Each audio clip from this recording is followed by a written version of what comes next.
Hello. In his very long commentary on the first of the Ten Commandments, Rabbi Abraham ibn Ezra records a conversation, or parts of a conversation, he held with a very famous poet, Yehudah Hallevi. He tells us that Yehudah Hallevi asked him, why in the very first of the Ten Commandments, when God is basically introducing himself, sending what we could call his calling card, he says, I am the Lord your God who took you out of the land of Egypt. Why doesn't he say, I am the Lord your God who created the earth and the heavens? Because that was how most of the intellectuals of his day would have described if we had been asked to give, an on-the-spot description or definition of the Lord of the universe. They would have said, well, he's the creator. Ibn Ezra goes on to give a very long reply. He doesn't really tell us here or anywhere, how Hallevi would have, countered, or what Hallevi's own explanation was for why God chose to introduce himself in this way. But in Hallevi's own book, his sort of a dialogue called the Kuzari, he does let us know, in fact, why this is why this is so. And in this video, we will be looking at the Kuzari and how Hallevi explains the wording of the first commandment and what's sort of the reasoning behind it. Now, before moving on to the Kuzari and Hallevi's own explanation for the wording of the first commandment, I should perhaps say a few things about these two people throughout this conversation, because in fact, it's very relevant to the story. Yehudah Hallevi and Avram ibn Ezra were two Jewish poets and, one could say, intellectuals who were from what is now called Spain. In those days, Spain as a political entity did not exist, and were moving around a bit as poets did in those days, but knew each other, I think, fairly well. And in fact, there seems to be good evidence that they were related by marriage, that Ibn Ezra's son married the daughter of a Yehudah Hallevi. They both lived and worked mostly in the 12th century, the first half of the 12th century mainly. But beyond that, they were two very different people. Avram ibn Ezra pretty much bought into the philosophical world outlook that was so popular among the upper crust of Hispanic Jewish society at the time, and which in fact is one of the main things that Hallevi tries to rebut and reject in his Kuzari. Hallevi had training as a physician, as most of the people, again, in the upper classes did. He probably worked as a physician at some time. He also studied in yeshiva in Spain, and apparently had some very strong Torah credentials. But more than anything else, he was a very sensual and passionate person who had a very different outlook, very different standards, very different expectations than most of the people of his age, which come to the fore in his Kuzari, which again is a rejection not only of the philosophy I think was embodied and professed by people like Ibn Ezra and many or most of the intellectuals that he knew, but he was a person who felt that he had to carry into practice his views, and this is why he eventually left Spain and certainly arrived in Egypt, and most likely made it to Eretz Israel, where we lose track of him and is presumed to have died. Now, I should say a few things about the book, the Kuzari, which is where Hallevi goes into detail as to why he thinks God presented himself in that way, and why that's why the way the Jewish God should be identified. The Kuzari is written as a dialogue, a prose dialogue in Arabic.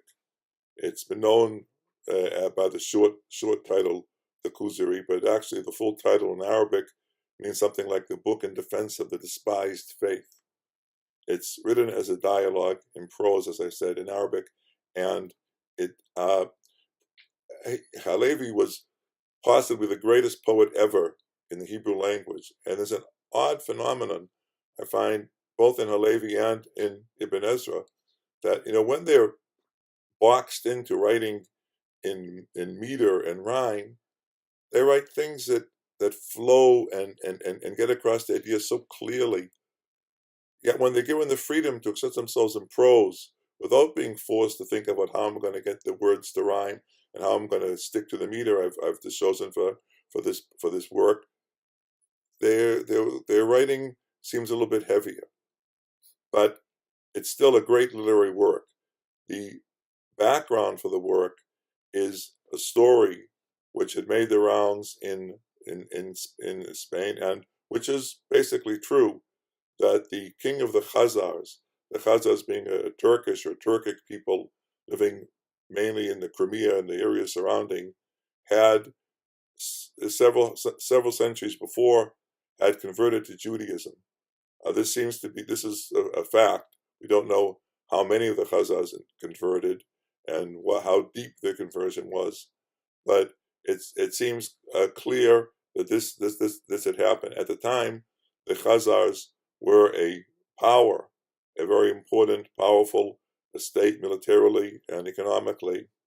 And I had heard from one of my professors in graduate school, Professor Yehudah Hallevi, who later became very famous at Columbia, but I studied with him when he was at Harvard, that one explanation is that the Khazars, when they had sort of wedged themselves between the two great world powers of the time, the Islamic Caliphate and the Christian states, many of the Byzantines, wanted to have a monotheistic religion, which sort of seemed to be the entry card to true civilization, but didn't want to choose between the two rival faiths, the two warring faiths. And so it seemed to them a good idea to pick Judaism, which would give them, what they're looking for, a sort of an advanced, progressive, monotheistic faith, but which would not keep them separate from their two enemies and rivals on the East and West, the Muslims and the Christians. And Hallevi uses a fictional dialogue. We don't really know how the Khazar king came to convert, but Hallevi takes it as a sort of a premise that he had interviewed people from the various alternatives, and after finally hearing the position of the Jewish fellow, decided on Judaism, and this becomes the theme around which Hallevi builds his book. However, even though that is a sort of the fictional background or the frame story, Hallevi makes it quite clear at the very beginning of the book, at the opening sentence, basically, that the book presents his own views. He says, and I will allow myself here to sort of read from a draft English translation that I've prepared of that sentence. He said, "I was asked about the arguments that I have, and Yehudah Hallevi has, against our opponents from the philosophers, the religions, that is to say, the alternative religions, and also those who oppose the general public, that is to say, the sectarians within Judaism. And these are given clearly in descending order of opponents. The main opponent is the philosopher, who is given the greatest amount of space in the opening section where the Khazar king interviews the various representatives. Then follow the Christian and Muslim representatives. There's no interview with the Karaite. The Karaites are really a very minor and not really important part of this book. And then finally, in the end, the Khazar king interviews a Jewish representative who Hallevi calls a chaver, meaning fellow. Fellow, not in the sense of he's a jolly good fellow, but more like the Society of Fellows at Harvard, or fellows at an Institute for Advanced Study or some other prestigious institute. Fellow being someone who's part of a group of the elite of the intelligentsia of his time and place. Now, another critically important part of this frame story is a recurring dream or vision which the Chazak king has. It's called in Arabic ruya, which means literally vision, but is often used to mean dream, in which we see things, we have visions. In this dream or vision, an angel tells him, in Arabic it reads, Inna niyatuka murdiyatun inda Allah, lakina amaluka ghayru murdiyun, which means that your intentions, the thoughts behind what you do, are pleasing to God, but your actions, amal meaning what we used to call in Old English works, these are religious actions, or we would call today rituals, are not pleasing. And this troubles him, the way recurring visions trouble and recurring dreams trouble people. And he goes to the temple, his pagan temple. He's at the time what we would call today a pagan monotheist. And actually that was a very widespread phenomenon in late antiquity. He's neither a Jew nor a Muslim nor a Christian, but he believes in one God. And pay attention to this important fact that even before his conversion, or before even interviewing any of the people, representatives of the Abrahamic faiths, he has a vision in which an angel tells him that his intentions, his niyyah, the thoughts behind what he does, are pleasing to God. So this is not an issue of belief, what we would call beliefs. His beliefs, as to the one can speak of the nature of God or the characteristics or attributes of God, seem to be perfectly okay. But the vision keeps telling him that his works, his ritual performances, are not pleasing. And so he goes to his temple day after day and works himself up to perform whatever sacrifices and incense burning and candle lighting and who knows what that were done in his temple. Hallevi goes into no details about these rituals. But the dream keeps happening. Now, consider here two things. First of all, the critical issue here is one of works, of ritual performances. That's what he wants to learn about. So when these representatives talk to him about their beliefs, that's fine, but what he's really looking for is to learn about what are the works, what are the ritual performances, prayers, sacrifices, and the like, which are pleasing to God. Second, and no less important, is the idea of certainty. He has a recurring dream. He may be now full of all sorts of doubts and worries, but one thing he is totally sure of, which someone who has a recurring dream in which an angel brings him a message from God will certainly be sure of, is this is what it's all about. I have got to find the right works, the right ritual performances, prayers, sacrifices, and the like that are pleasing to God. Okay, so he decides that he has got to interview representatives of various alternatives that are sort of on the table, on the marketplace of ideas and ways of life. And the first person he calls for an interview is a philosopher. Now you may think, well, if he's talking about religion, what we call religion and good works and rituals, why would he call a philosopher? Philosophy, is something that these odd, funny people study in university, these people who go on and talk a lot of words that seem to be sometimes, a lot of air, or maybe something more serious like business ethics.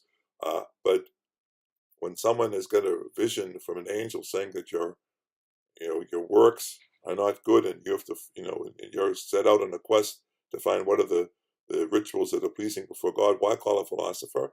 The answer is that philosophy was in antiquity and beyond not just a set of ideas or some books or something you majored in college, but a way of life.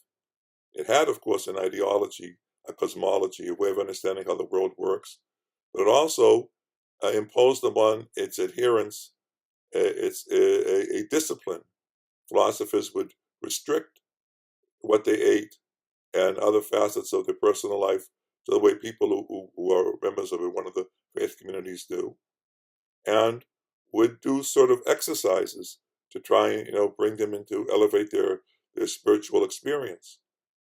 And this was something that was very appealing to the Jewish elite in Spain, uh, uh, partly because of the intellectual aspect. It was very advanced and challenging metaphysics and cosmology and so on. But Hallevi saw in it a great threat because it was too universal. That is to say, the Jewish, Muslim, Christian, and even Zoroastrian and other philosophers put a most likely agreed on the things that were really important in their world outlooks, and the differences that they had in terms of their upbringing and whatever holidays they celebrated or how they prayed and what they prayed and what prostrations or other bodily gestures they did seemed to them relatively minor. And this, of course, presented a great challenge, particularly to the Jews, because again, to say something that I learned from Professor Yerushalmi, uh, identity markers, distinction, is much more of a critical issue for a minority than for the majority. There were people who opposed philosophy in the Muslim world, but they opposed it on ideological grounds. They really weren't afraid that that small group of people who are drawn to philosophy, would lose their identity, or the Islam itself would lose its identity as people study philosophy. But with a small minority, a persecuted minority, as the Jews were, where people were paying a high social price and political price for continuing the ways of their ancestors, this was an issue. And Hallevi was very concerned to see what is distinctive, what is unique in the Jewish tradition. And therefore, he saw in philosophy really the main competitor, particularly among the elite in whose circles he moved. And as I said, Avram Ibn Ezra shared the ideas of philosophers. He, in fact, lets on in a few places in his writings that there is no intrinsic, serious, substantial, critical difference between the religions. The particular practices and regimens adapt themselves to people and to climates. So the philosopher gets the greatest space here, and we'll see in a minute that his views are really ruled out of court at the very beginning. Now, when the king calls in for an interview the philosopher and tells him about this recurring dream, the philosopher loses it in his first sentence. And again, one of the sort of literary themes that are sort of coming behind sort of an undercurrent in this book, which I think are very, very important, and shows again Hallevi's greatness as a thinker, as someone who understands human psychology, and as a writer, the importance of opening statements. The issue we're talking about here is God's opening statement. Before giving the Decalogue, the Ten Commandments, or the first part of the Decalogue, the opening statement is, I am the Lord your God who took you out of the land of Egypt. This is what Hallevi wants to understand, why this is the opening statement. This is the critical opening statement. Any of you who've gone through job interviews or dates or other, important meetings knows how important it is to make the proper opening statement. You can either win or lose your audience. And so we'll see this again in this dialogue. Now, the Khazar king tells the philosopher that he has had this occurring dream, that his intentions are good and his works are not pleasing to God. What does the philosopher say? Oh, there is nothing that is pleasing or unpleasing to God. God, the concept of contentedness doesn't apply to God. Then he goes on and gives, his explanation or his ideas about metaphysics and what the supreme being is. But how can the Chazak king even pay attention? I mean, if his had a dream saying, your works are not pleasing to God, And the philosopher says, well, there's no such thing as works that are pleasing or unpleasing to God. Then he's out of the game to begin with. So this is even though Hallevi again gives him a lot of space because he wants to present their views and get a few more retorts in, but he's out of the running from his opening remarks. Okay, so after finishing his interview with the philosopher, he calls in representatives of Christianity and Islam. They both begin by presenting their God as the creator of the universe, and the Chazar king, before, in spite of his interviews, they said that the two factors that are motivating this quest are to decide or to learn what are the rituals, what are the works that are pleasing to God, but also the quest for certainty. He doesn't want to be racked by doubts as to whether this is true or not. And so when both of them talk about, God being the creator of the universe and so on, the Chazar king is sort of non-committal. That's, it's possible, but I want something that's visibly manifest, basically a miracle that can show me, can remove all doubt from my mind and show me that your way is correct. The Christian talks about Jesus and, some of the miracles that the Christians ascribe to Jesus, and the Chazar king says, if I had been brought up as a Christian, I probably would have believed it. But, just hearing these stories, it's hard for me to be convinced that they're true. The Muslim tells him that the miracle, in Arabic, the mu'jiza, that really proves the truth of Islam is the Quran itself, which, as the Quran tells us, and as the Islamic religion holds, it's the verses of the Quran which cannot be imitated by humans. That's the greatest proof that the Quran is sent by God and Islam is a true faith. And the Chazar king says, again, if I knew Arabic and could read the Quran, perhaps I would be convinced. But I want some manifest miracles, things that people see with their eyes, which cannot be denied. Now, when the subject comes up with both the Christian and the Muslim, they mention, things from the Jewish tradition, because both Islam and Christianity feed off of or come out of in some way the Jewish tradition. They mention Moses and the exodus of the Jews from Egypt and the destruction of Pharaoh and his armed forces. And so, after hearing the representatives of Christianity and Islam, the Chazar king says, I hadn't thought of inviting a Jew, because the Jews are a despised faith. They're a small minority. Everyone kicks them around. No, they have no state. They have no political power. They're, mistreated with impunity.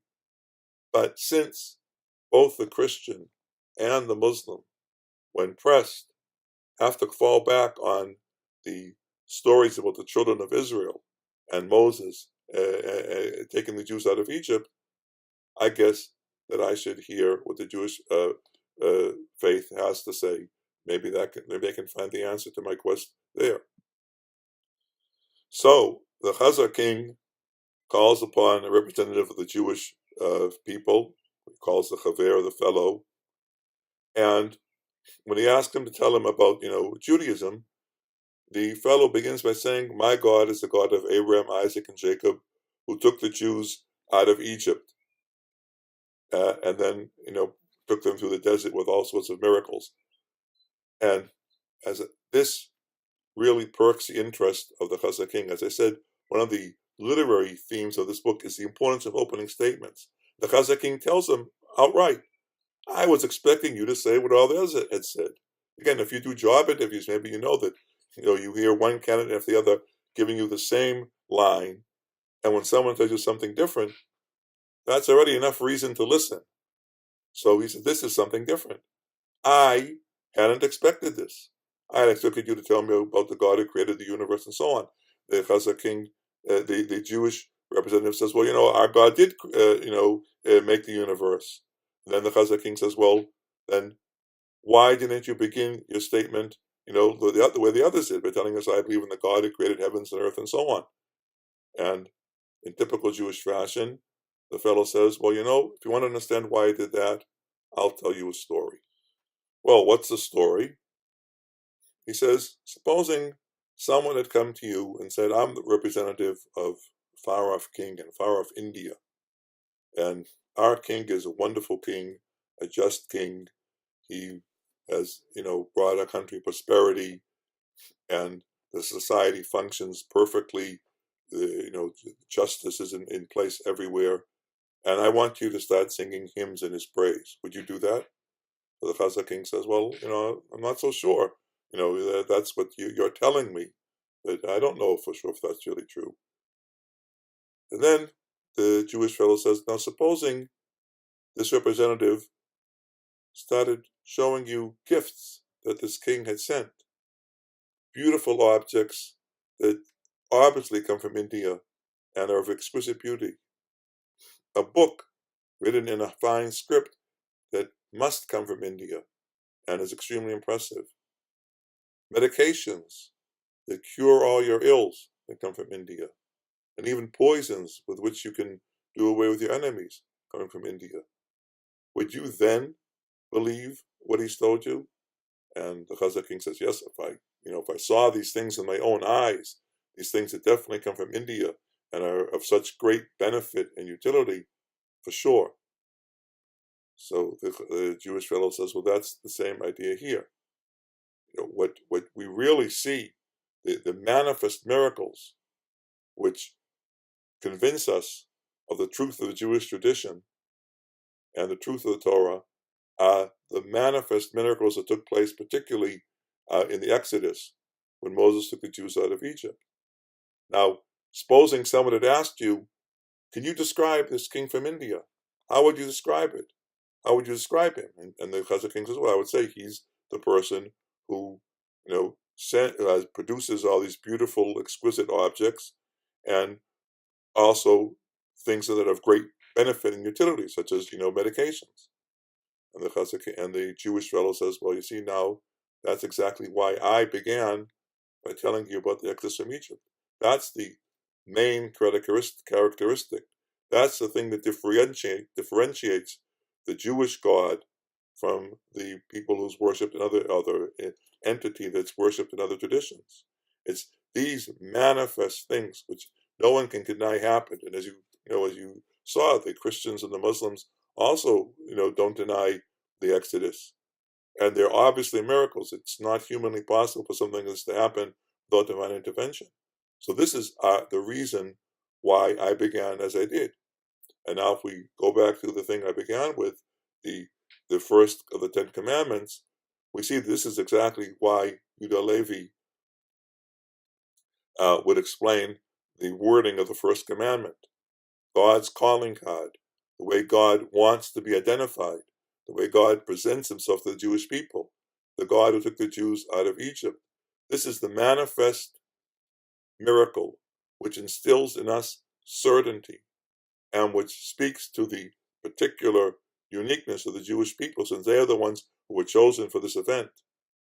And this is, again, so this is how the Kuzari, Yehudah Hallevi, would explain the wording of the first commandment.